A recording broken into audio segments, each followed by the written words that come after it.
పాలనంతా అబద్ధాలు మోసాలతో కూడిన పాలన చేశాడు.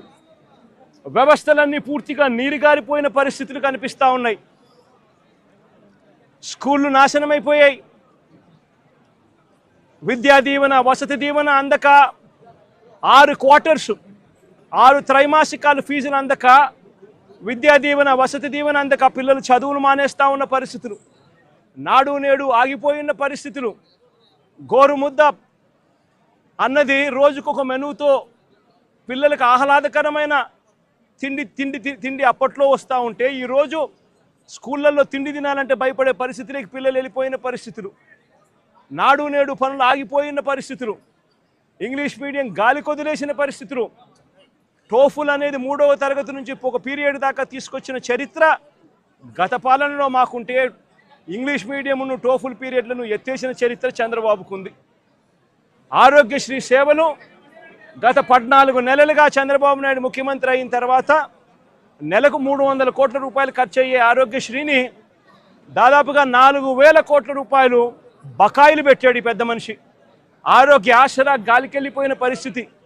మా ప్రభుత్వ హయాంలో 25 లక్షల దాకా ఉచితంగా వైద్యం తీసుకునే పేదవాడు గర్వంగా, ఏ పేదవాడైనా హాస్పిటల్కు, కార్పొరేట్ హాస్పిటల్కు వెళ్ళి తలెత్తుకుని వైద్యం చేయించుకునే ఆ పేదవాడు వైద్యం అందక నెట్వర్క్ హాస్పిటల్స్ ఈరోజు బోర్డు తిప్పేసిన పరిస్థితుల మధ్య ఈరోజు పేదవాడి ఆరోగ్యం నడుస్తూ ఉంది.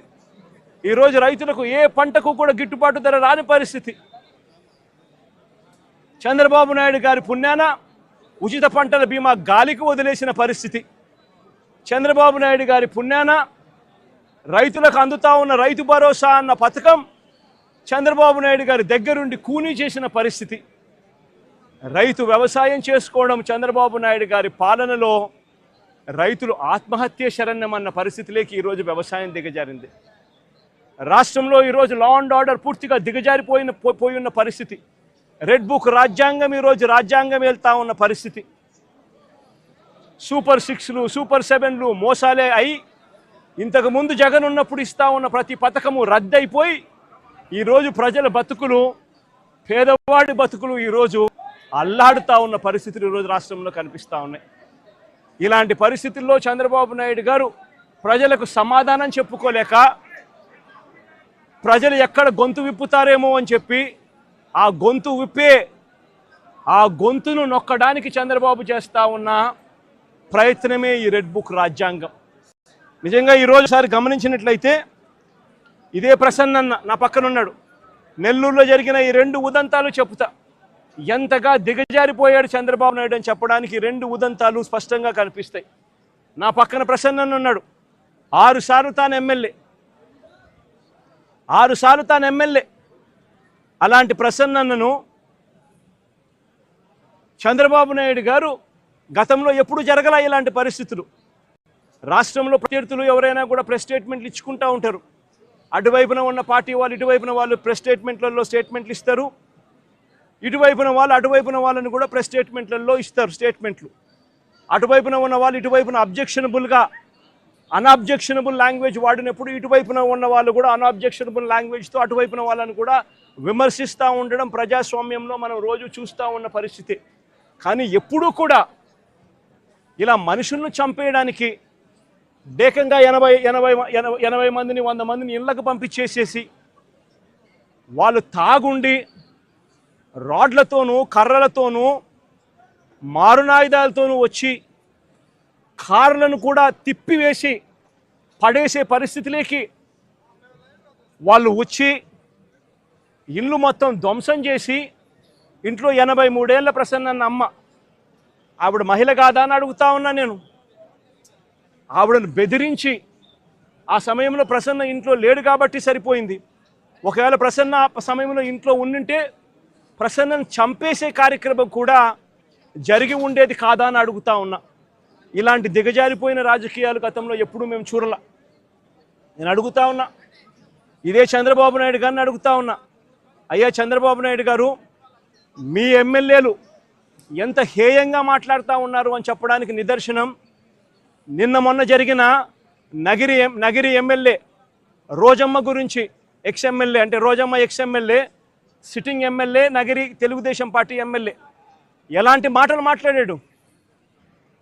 చెప్పడానికి కూడా సిగ్గుపడే మాటలు, సిగ్గుపడాల్సిన మాటలతో రోజమ్మను హేయంగా మాట్లాడితే ఇదే చంద్రబాబు నాయుడు గారు ఏం చేశారని అడుగుతా ఉన్నా. మొన్న జెడ్పీ చైర్మన్ హారికమ్మ కారు ఆపి అద్దాలు పగలగొట్టి కర్రలతో దాడులు చేసి కారులో తాను తన మొగుడు ఉండగానే దుర్భాషలాడుతూ అన్యాయమైన తిట్టులు తిడుతూ వారి మీద దాడి చేయడం అన్నది మీ డిక్షనరీలో అర్థం ఏమిటి చంద్రబాబుని అడుగుతా ఉన్నా. మా మాజీ మంత్రి రజనమ్మ ఎంతటి దారుణమైన భాషతో మీ తెలుగుదేశం నాయకులు మాట్లాడారు అని అడుగుతా ఉన్నా. నేను అడుగుతా ఉన్నా, ఇవన్నీ జరుగుతూ ఉన్నప్పుడు మీ మంత్రుల ఇళ్లకు, మీ ఎమ్మెల్యేల ఇళ్లకు ఇదే మాదిరిగానే మా వాళ్ళను కూడా పంపించి హత్య చేయించే కార్యక్రమం మొదలెడితే రేపొద్దున రాజ్యాంగం అనేది బతుకుతుందా అని అడుగుతా ఉన్నా. రాష్ట్రంలో లా అండ్ ఆర్డర్ అనేది ఏమైనా ఉంటుందా అని అడుగుతా ఉన్నా. ఎలాంటి బీజం వేస్తూ ఉన్నారు చంద్రబాబు? సిగ్గుతో తలంచుకోవాలా నువ్వు చేస్తూ ఉన్న పనులకు అని చెప్పి చంద్రబాబు నాయుడిని గట్టిగా మందలిస్తూ ఉన్నా. ఏదైనా రాజ్యాంగంలో ఉన్నప్పుడు, కాన్స్టిట్యూషన్లో ఉన్నప్పుడు డెమోక్రసీకి వాల్యూ ఇవ్వాలి. ప్రజాస్వామ్యంలో ఇటువైపున స్టేట్మెంట్లు అటువైపున స్టేట్మెంట్లు ఇచ్చుకోవచ్చు, కానీ స్టేట్మెంట్లు నచ్చకపోతే మనుషులను చంపేసే కార్యక్రమం దాకా ఇళ్లకు మనుషులను పంపించి చంపేసే కార్యక్రమం చేయడం అన్నది అతి హేయమైన రాజకీయం అని చంద్రబాబు నాయుడు గారికి గట్టిగా నిలదీస్తూ చెప్తా ఉన్నా.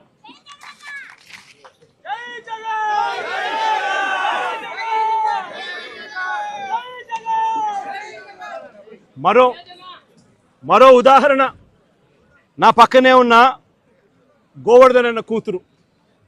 నేను అడుగుతా ఉన్నా, గోవర్ధన్ అన్న జైల్లో పెట్టినప్పుడు వీళ్ళ ఇంట్లో బాధ ఉండదా అని అడుగుతా ఉన్నా. వీళ్ళందరూ పిల్లలు కాదా అని అడుగుతా ఉన్నా. వీళ్ళందరికీ బాధ కలగదా అని అడుగుతా ఉన్నా. ఏం తప్పు చేశాడని చెప్పి గోవర్ధన్ అన్నను జైల్లో పెట్టారని అడుగుతా ఉన్నా. ఏకంగా 14 కేసులు, గోవర్ధన్ అన్న మీద పెట్టిన కేసులు ఏకంగా 14 కేసులు. ఒక కేసు అయిపోతూనే ఆ కేసు అయిపోయిన వెంటనే మరో కేసు పెడతా ఉన్నారు. పెట్టి మళ్ళీ జైల్లో తాను ఉండే కాలాన్ని పొడిగిస్తూ ఉన్నారు. ఇప్పటికి దాదాపుగా ఎన్ని రోజులు అయింది మా జైల్లో ఉండబట్టి? 64 రోజులు. 64 రోజులుగా జైల్లో ఒక మాజీ మంత్రిని పెట్టారు. ఆశ్చర్యం కలిగించే విషయం నేను చెప్తా ఉన్నా. ఆయన మీద పెట్టిన కేసులు ఏమిటో తెలుసా? ఆయన మీద పెట్టిన అన్యాయమైన కేసులు ఏమిటో తెలుసా? గోవర్ధన్ అన్న పార్టీ సెంట్రల్ ఆఫీస్లో ప్రెస్ మీట్ పెట్టి సాక్షిలో పబ్లిష్ అయిన తన ప్రెస్ మీట్ క్లిప్పింగ్ను వాట్సాప్ గ్రూపుల్లో ఫార్వర్డ్ చేశారంట. అదొక కేసు అయ్యా, అదొక కేసు. మనిషిని అరెస్టు. అంటే ఒక రాజకీయ నాయకుడు ఒక ప్రెస్ మీట్ పెడితే ఆ ప్రెస్ మీట్లో వచ్చిన దాన్ని మీడియా పబ్లిష్ చేస్తే ఆ పబ్లిష్ చేసిన ఐటెంను వాట్సాప్ గ్రూపుల్లో ఈయన ఫార్వర్డ్ చేస్తే ఆయనకు సంబంధించిన మనుషులకు అది కేసు. దాని మీద జైలు. మాజీ మంత్రికి మరో కేసు. టీడీపీ నెల్లూరులో టీడీపీ ఎమ్మెల్యే సోమిరెడ్డికి వ్యతిరేకంగా ప్రెస్ మీట్ పెడితే దానికి సంబంధించిన వీడియోను కాకాని ఫార్వర్డ్ చేశారంటూ ఇంకో కేసు పెట్టారు. అడుగుతా ఉన్నా, ఒక రాజకీయ నాయకుడు ప్రెస్ మీట్ పెడితే ఆ ప్రెస్ మీట్ తాను పెట్టిన దాన్ని తాను మళ్ళీ ఫార్వర్డ్ చేస్తే దాని మీద మళ్ళీ కేసు. ఉచితంగా తెలుగుదేశం పార్టీ ఇసుకే అన్నారు. ఉచితంగా ఇసుక అన్నారు.